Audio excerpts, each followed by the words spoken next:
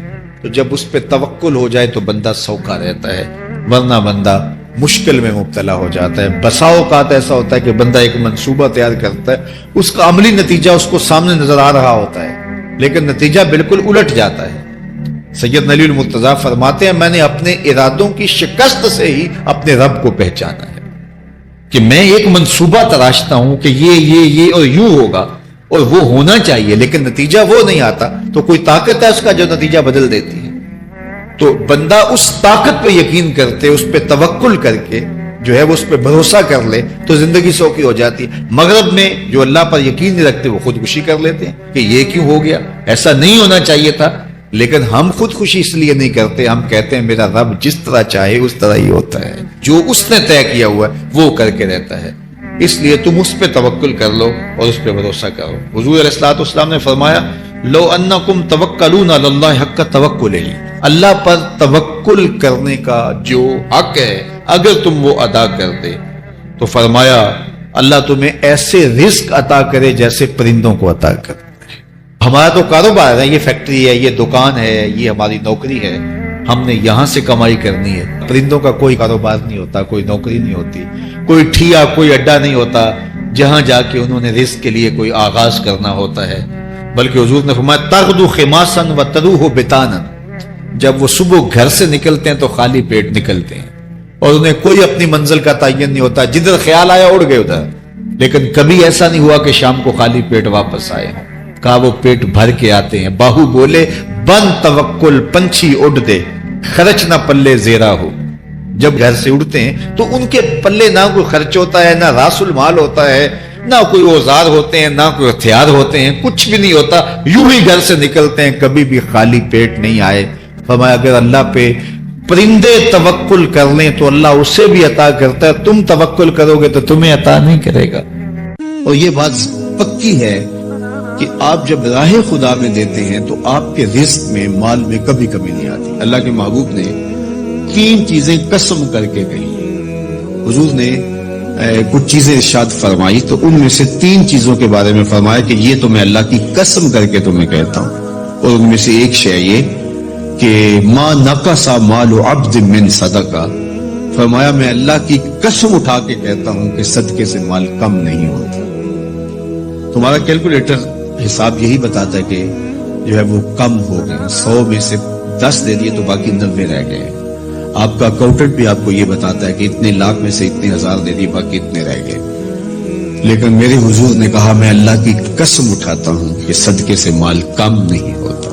دوسری بات فرمائی کہ جو شخص مانگنا شروع کر دیتا ہے, سوال کا دروازہ کھول دیتا ہے, اس کی کمی پوری نہیں ہوتی. یہ بھی میں اللہ کی قسم اٹھاتا ہوں. اور تیسری بات میرے حضور نے قسم فرما کے یہ کہی کہ جو شخص کسی کو معاف کر دیتا ہے, کسی نے کوئی زیادتی کی وہ معاف کر دیتا ہے, تو حضور فرماتے ہیں میں اللہ کی قسم اٹھا کے کہتا ہوں اس کی عزت میں فرق نہیں آئے گا.